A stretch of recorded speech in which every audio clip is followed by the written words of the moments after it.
Nuestro invitado de hoy es contador público, licenciado en Administración, egresado de la Universidad de la República. Además es doctor en Economía por la Universidad de Sevilla, España, y graduado con honores como máster en Administración Pública y Macroeconomía por la Universidad de Harvard en Estados Unidos. Cuenta además con cursos de especialización en finanzas y real estate en el Instituto Tecnológico de Massachusetts, del MIT, y en la Wharton School de la Universidad de Pensilvania. Fue funcionario del Banco Hipotecario del Uruguay entre 1966 y 2003, año en el que se retira ocupando el cargo de gerente general. Ocupó la dirección del doctorado en Administración de Empresas de la Universidad de la Empresa y fue profesor grado 5 de la licenciatura en Economía de la Universidad Católica del Uruguay y de Administración y Contabilidad Industrial y Costos en la UDELAR. Trabajó como asesor de pymes, además de consultor de Naciones Unidas, del Grupo Banco Mundial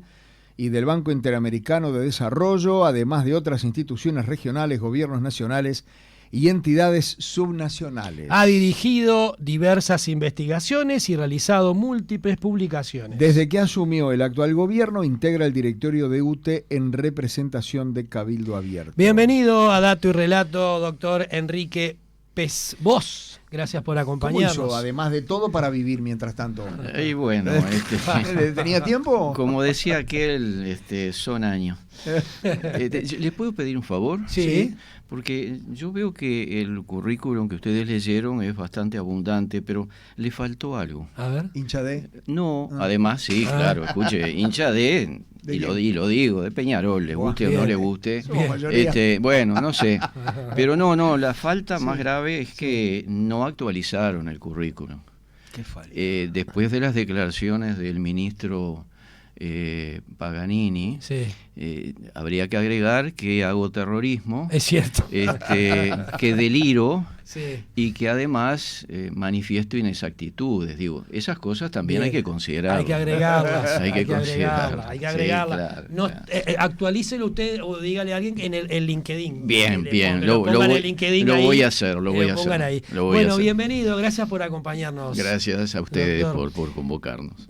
Bueno, habiendo hecho tanta cosa, ¿cómo es que termina en este gobierno dirigiendo la UTE? Porque usted en el Banco Seguro ha sido cargo de carrera, digamos, ¿no? Llegó a la gerencia general. ¿Cómo es ahora ocupar un cargo político? ¿Cómo es que llega a ese lugar?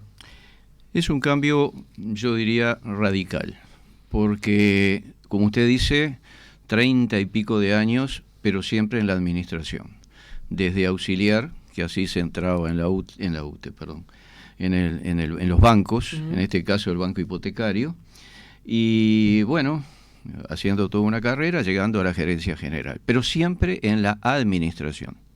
Es decir, ¿qué quiere decir con esto? Que solamente cuando es convocado en el directorio tiene la oportunidad de decir su visión, Claro. pero no tiene la responsabilidad. Y esa es la gran diferencia. Ni poder de decisión. Ni poder de decisión, pero va de la mano con la responsabilidad. Claro. Entonces, cuando uno entra a un directorio de una empresa como UTE, caramba, el cambio es enorme. Porque en la medida que en estos 3 años y algo uno va viviendo la realidad de esta empresa pública, se da cuenta hasta dónde llega, ¿no? Hasta esta radio, hasta cada uno de los hogares, Sí. pero para llegar ahí, lo que es UTE es impresionante. Entonces, cuando uno tiene la oportunidad de formar parte del directorio de una empresa así, los parámetros cambian, ¿no? Es decir, porque ahora ya uno es responsable, no es responsable de dar información, es responsable de aprobar o negar temas que son importantes, temas que son menos importantes y temas de rutina. ¿Le costó mucho aceptar cuando le ofrecieron? No, virtud de todo eso. no, absolutamente no. Fue un honor porque casi me emociono. Mi padre fue obrero de UTE. ¿De UTE? En talleres de UTE. Es decir que yo a UTE le debo la vida.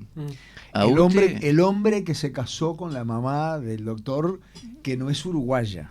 que no es uruguaya. Ya, de lo cual estuvimos hablando afuera de micrófonos. Exactamente. Porque hay toda una historia detrás de cada hombre, ¿no? Impresionante, impresionante, que mi madre, ya fallecida obviamente, pero que nació, yo le contaba a Fernando, en la Italia de aquella época, bien al norte, en el año 1916, quiere decir que 2 años después tuvo que emigrar a lo que era Checoslovaquia, porque ahí estaba la plena Primera Guerra Mundial. Claro. Cuando volvió, mis abuelos inmediatamente decidieron venirse a América, ¿no? Así que al rato de terminar la guerra ya estaban primero. Supo lo que era, Esteban, un campo de concentración. Sí, prácticamente con 2 años tuvo que estar en un campo de concentración, de refugiados, digamos, ¿no? De refugiados. Así que la historia no empieza ahora, ¿no? Uno lo lleva en la sangre. Y bueno, pero por eso, por todo eso no le costó mucho aceptar este cargo. No me costó porque era un honor. Es decir, después que el padre y la UTE le permitió a uno estudiar, le permitió a uno formarse, estudiar, bueno, caramba, lo menos que puede hacer a esta altura de la vida es decir sí y afrontar las responsabilidades de ese sí, ¿no? Así que ahora, estamos ahí con mucho gusto. ¿Perdón? Usted estudió en 2 de las universidades más prestigiosas del mundo, ¿no? Porque el MIT y sí, Harvard están posicionadas como 2 de las universidades más prestigiosas del planeta. ¿Cómo es que llega un uruguayo a estudiar en esos lugares? Y yo le diría con 2 factores importantes. Por un lado, esfuerzo, y por otro, suerte.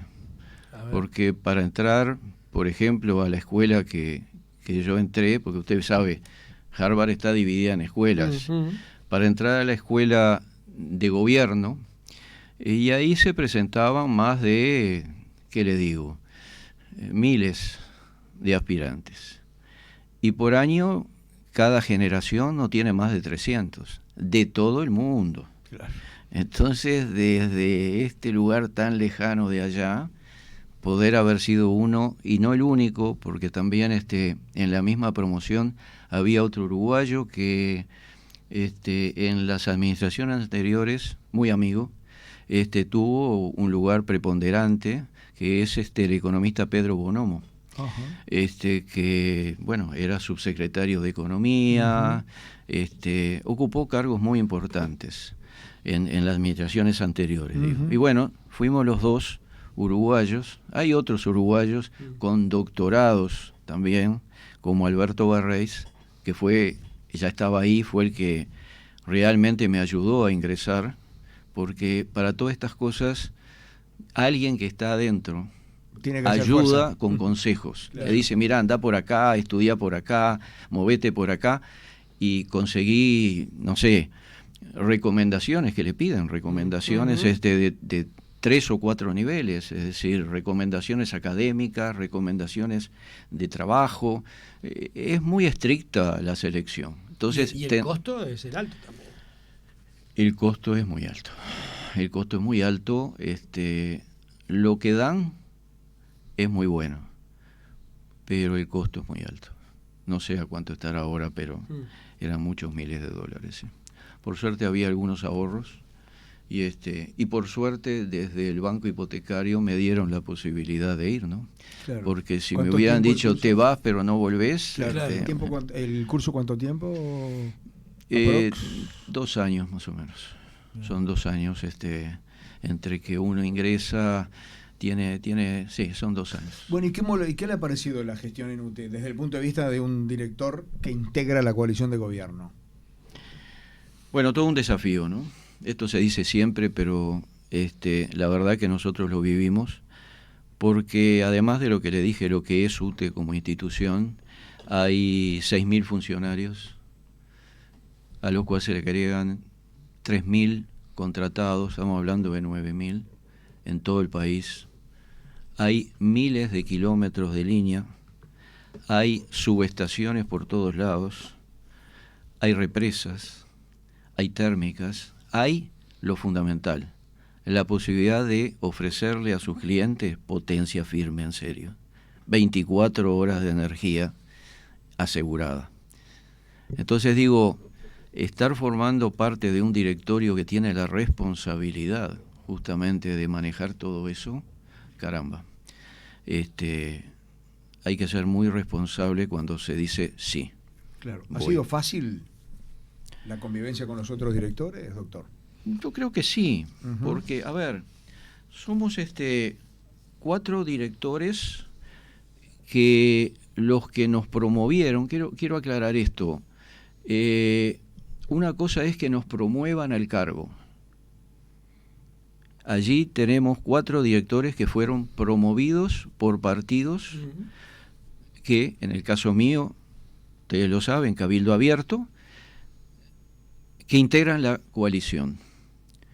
Y hay un directora, que representa el Frente Amplio.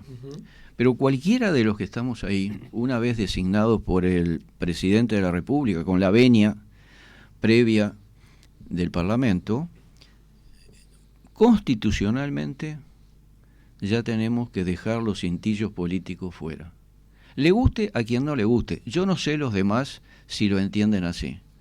La Constitución lo dice. No, pero usted sabe que no sería la primera vez que eso, más allá de que lo sepan y la Constitución lo diga, mucha gente no lo ha cumplido, ¿no? Es decir, a ver, hemos tenido carreras políticas que se cimentaron estando en la presidencia de un organismo público. Podríamos nombrar un montón, no vamos a nombrar, pero a través de la UTE, de Antel, de distintos organismos del Estado, sobre todo UTE y Antel y el Banco República, pero no han sido cimentadores de carreras políticas. La evidencia lo refleja, pero en el caso mío, que es el único que puedo asegurar, desde el primer día, y espero que hasta el último, no se me ha dado una sola instrucción. Por supuesto que sí, comunico, como le he comunicado a ustedes, pero es comunicación de ida, usted dice, no de vuelta. Usted dice que no está mandatado. Esa es la palabra que correspondía. Sí, esa es la palabra. Yo mandatos no he recibido ninguno, espero no recibirlos hasta el final, o hasta que decidan que es el final para mí. Pero cuando usted tomó la decisión, y ya nos metemos en algo más coyuntural, ¿no? Sí. Cuando usted tomó la decisión de, últimamente, lo había hecho anteriormente, pero básicamente en los últimos tiempos, de discutir este decreto de la UTE, o decreto del gobierno, del ministerio, ¿no? de la UTE, etcétera, que ahora podemos conversar de eso. Usted se la jugó un poco duramente, y lo hizo sin haberlo hablado previamente con su partido, que en definitiva forma parte del gobierno. Como se dice generalmente, para que quede claro, y eso de sí o no queda claro, afirmativo. Sí, no, explayándome un poco. Mi pensamiento sobre estos temas vienen de lejos, ¿verdad? Es decir, yo siempre he sostenido que hay una fuerte tendencia a la privatización de las empresas públicas, que no empieza ahora, empezó en el plebiscito de 1992. En ese momento empezó, digamos, justamente la idea que fue rechazada por un 80% de la población, de la ciudadanía. Pero yo creo que los promotores no han perdido el entusiasmo.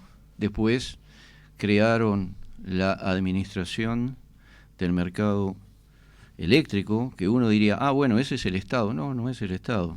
Es justamente una empresa pública no estatal, lo que le permite que en su directorio, presidido por alguien que pasó a ser famoso por los errores que cometieron, que es el director nacional de energía, ¿no? Porque acá en el decreto nuevo dice que la culpa fue de él. Entonces digo, él lo preside, pero hay 2 integrantes de 5 que representan los intereses privados. Uno por los generadores privados y otro por los grandes consumidores, los 470. Al 1.600.000 usuarios No los representa No nadie. los representa nadie. Sí, los representa la parte pública. Ah, bueno, sí, el director seguramente. Exacto. Pero el director tiene frente a sí dos representantes, sentados al lado de él, Sí, sí, sí. dos representantes, dos del sector privado y solo uno de UTE. Entonces digo, con que él se convenza de que tienen razón los intereses privados, Chau. ya son tres y automáticamente capaz que así aparece ese decreto del 8 de agosto, donde se da un paso importante para la privatización, que no se logró en el 92, que sí se empezó a lograr con los contratos PPA del 2012 al 2018. Ya llevamos privatizado casi el 50% de la matriz eléctrica, con contratos PPA, con compra obligada a UPM2. Todo eso va generando la privatización que no se logró en el plebiscito. Y ahora la frutilla de la torta, llevarse casi nada, los grandes clientes de UTE. Entonces, eso es lo del decreto del 8 de agosto. Digo para la gente que eso nos es está el escuchando. decreto del ¿no? 8 de agosto que nosotros criticamos justamente, y ahora, 24 de agosto, reconocen dos cosas, y lo cual no deja de ser grave, ¿verdad? Porque que desde el Poder Ejecutivo se reconozca un brutal error en la fórmula que condicionaba todo el mercado eléctrico del país. Dicen acá en el propio decreto, no lo digo yo, le echan toda la culpa a la Dirección Nacional de Energía. Son ellos los que se equivocaron. Y yo pregunto, ¿y los que están más arriba en la línea? Que es el ministerio. Que es todo el resto del ministerio. Pero hay dos ministerios. Porque la firma del decreto... Economía. También está Economía. Claro. Entonces hay dos ministerios que entonces nos revisan y le hacen firmar al señor presidente de la República un brutal error, confundiendo en una formulación matemático-algebraica que condiciona todo el resto de aquel decreto. Es decir, que condiciona todo el mercado eléctrico. Le hacen confundir un símbolo que dice pertenecer a, como ustedes acá. Ustedes pertenecen a Universal. Esa es una cosa. Pero el símbolo que correspondía es que ustedes se suman en el valor de Radio Universal. Es muy distinto. Decir que pertenecen no da un valor. No. Decir que ustedes se suman para darle valor a Radio Universal, ahí hay un valor. Somos socios. Entonces ustedes, cuando se pone suma, si se hubiera, como lo ponen ahora, porque ahora lo corrigen, entonces sí, con esta fórmula se puede decir que a X o Y le corresponde una determinada, es como una licencia, ¿verdad? Una determinada potencia firme.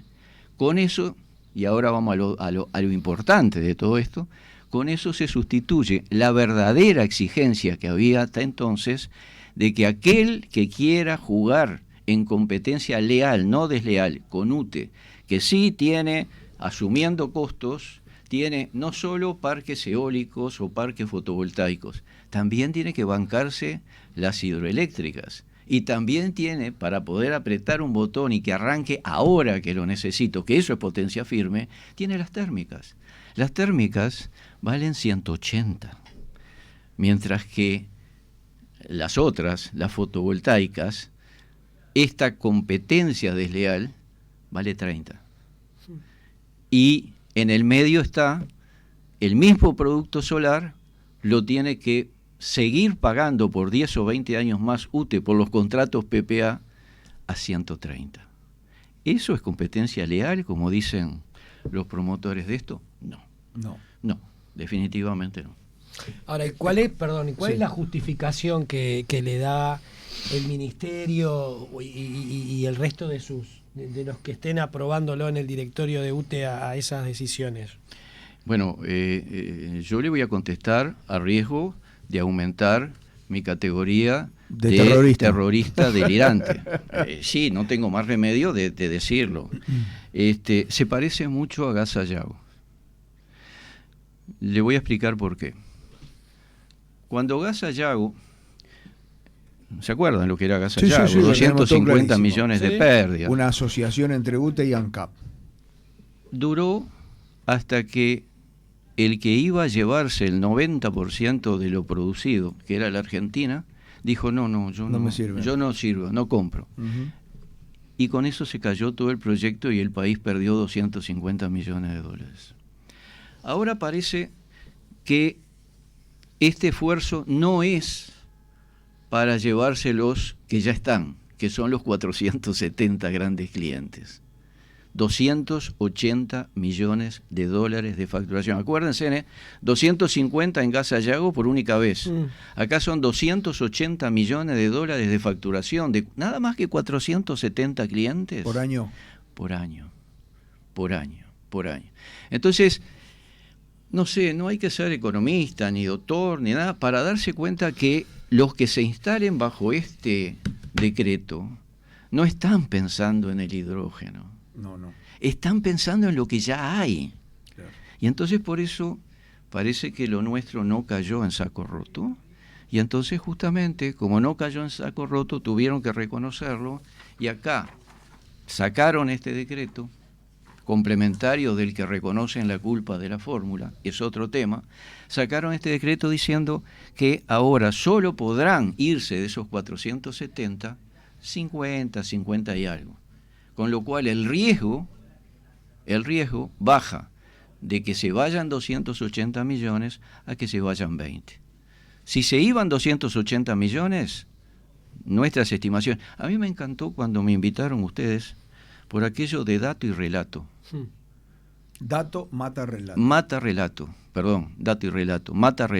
Sí, no, el programa es dato y relato. Sí, pero yo digo dato mata relato. Exactamente. Porque realmente es lo que hemos tratado de hacer siempre. Hablar en base a datos. Bueno, los datos son que si se iban los 280 millones, sí, había que aumentar 10% real, por encima de la inflación, las tarifas ya más caras de la región. Ajá. Entonces, ahora que baja eso, automáticamente UTE 20 millones lo puede bancar. Claro. No es lo mismo que 280 millones. ¿Pero era un error eso? No, eso no es un error, eso es una vocación privatizadora. Un error era la fórmula. Claro, pero, Por eso, pero esto no, esto es una vocación privatizadora. O sea, pero cuando uno dice vocación privatizadora, que suena bárbaro, yo desconfío. Es decir, algo hay para que a mí me convenzan capitales privados de favorecerlos. ¿No habrá una ida y vuelta ahí de alguna manera que no se puede probar? Usted no lo va a decir, ya está. Pero yo tengo que ponerlo arriba de la mesa. Sí, lo que yo puedo repetir es que en el administrador del mercado eléctrico, que no es UTE, sí, que se llama ADME, sí, de 5 hay 2 representantes de los intereses eso está privados. Mal, ¿y eso no se puede revisar? Todo se puede Porque revisar. ¿sabe qué me hace acordar? La Reserva Federal. Uh-huh. Donde el que manda no es el gobierno de Estados Unidos, sino que son los bancos privados. Bueno, son ideologías que en el caso de Uruguay, le vuelvo y le repito, como entiendo yo, como fracasaron esos intereses privados o públicos, no sé, como fracasaron en el plebiscito de 1992, insistieron en forma gradual. La forma gradual era incorporar los intereses privados en la propia formalidad pública. En la mesa de decisión. Claro, porque el administrador del mercado es no estatal, pero eso es simplemente para que en ese directorio puedan ingresar. Claro. Pero en definitiva todos vemos que es la administradora del mercado de todos. Sí, sí. Entonces, no creo que sea difícil entender lo difícil que es entender justamente que quien dirige el mercado eléctrico nacional,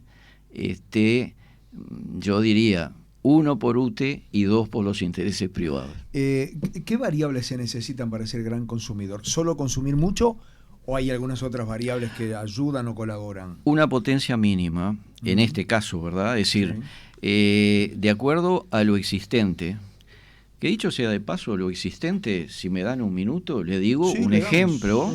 ejemplo de cómo el interés privado tuvo que, digamos, acarrear con una serie de trámites y demostraciones con el reglamento anterior, que ahora con esto, que se olviden, es mucho más fácil. En Salto hay un parque solar, Atlántica Sustainable Infrastructure, así se llama. Toma. Algunos dicen que es solar, ¿verdad? Fotovoltaicos. Algunos dicen que con otro nombre, que no voy a dar por razones obvias, ya tienen un parque eólico con contrato PPA con UTE. Quiere decir que por esta ventanilla compran Y por la otra venden. y por la otra le sacan nada menos que un cliente que factura, de esos 280 millones, factura 2 millones. 2 millones de dólares se van ya, se empiezan a ir con el reglamento que estaba, porque lo que tenían que demostrar era que sí tenían potencia firme. Claro. Entonces propusieron complementar lo solar, que de noche no hay sol, con un motor. Ajá. Entonces pasaban a ser como UTE. Claro. UTE, cuando no hay sol, genera con motor. Con motor, hidráulica. Es decir, sí. Esto digo, ahora se le facilita. Olvídese de ese costo adicional. Esto tiene que ser evaluado, por lo menos en la visión de un economista, no de un ingeniero. Sí. En la visión de un economista, esto tiene que ser evaluado desde el punto de vista de los costos. Obviamente, si yo tengo un parque solar y me autorizan por razones estadísticas y olvídate de la potencia firme, y los costos son los del parque solar. Claro. A UTE, por la misma unidad de producción, le cobran $130 en los PPA y pueden ofrecer a 30. Ya sé, están los peajes, todo lo demás, pero la producción es a 30, así que arrancamos muy bien. Claro.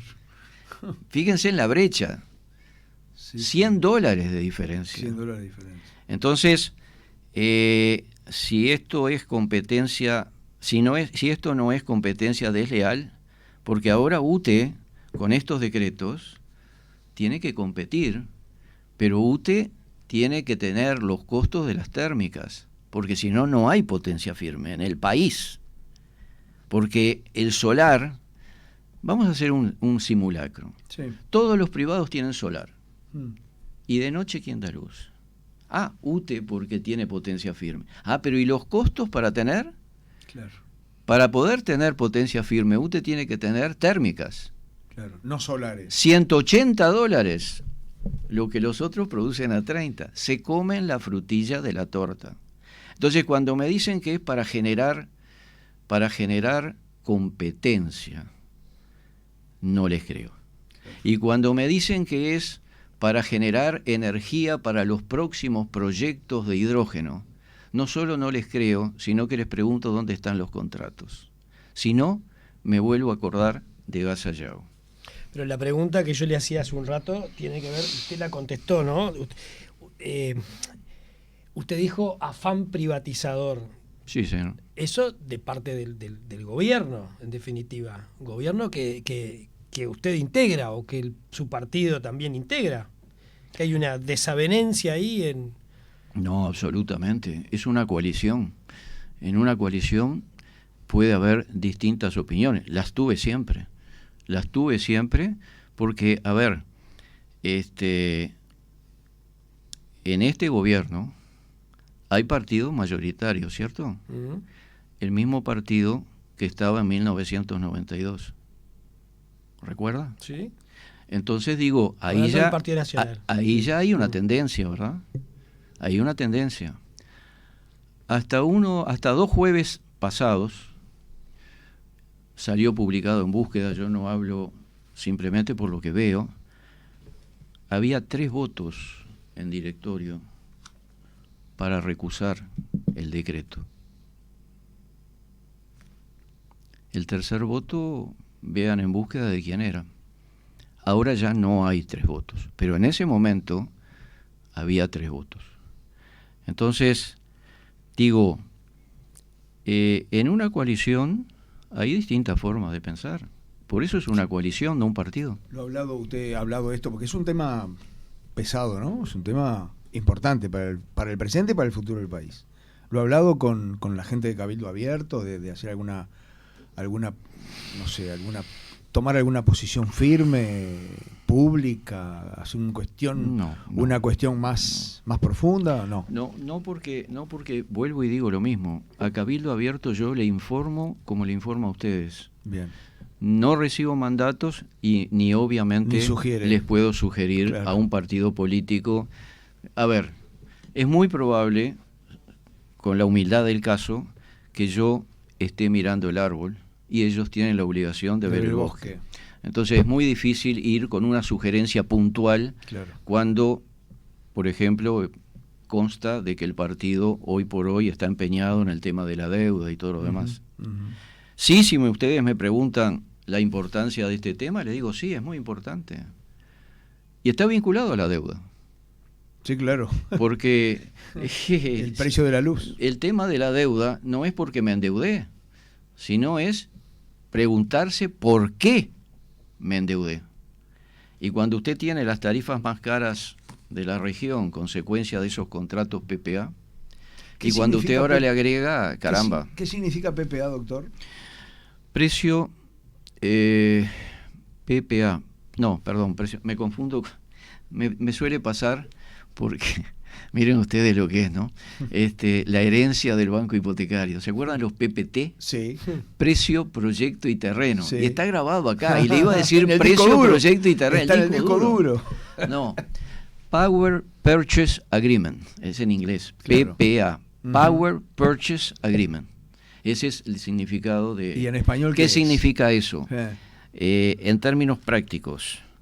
Yo produzco, pero produzco porque usted, UTE, me asegura que todo lo que produzco me lo compra al precio que firmamos. Entonces, en definitiva, de mercado no tiene nada. Esto ya se hacía desde hace muchos años. Empezó en el 2012 Exacto. hasta el 2018, en que se firmaron los últimos. Son acuerdos que algún legislador de Cabildo Abierto lo rotuló de contratos leoninos, ¿no? Porque exigirle a una empresa pública que compre energía que puede no necesitarla, como exigirle a una empresa pública, les decía antes, que le compre los excedentes que le quedan a UPM2, claro, eso le iba a que decir. no solo no consume energía de UTE, sino que tiene UTE la obligación de comprarle lo que le sobra. Caramba, es muy difícil de entender, ¿no? ¿Hasta cuándo va a ser director de UTE? Mire, hay dos posibilidades. Hasta que venga el recambio. Parece Juan Verdaguer. O hasta que me echen.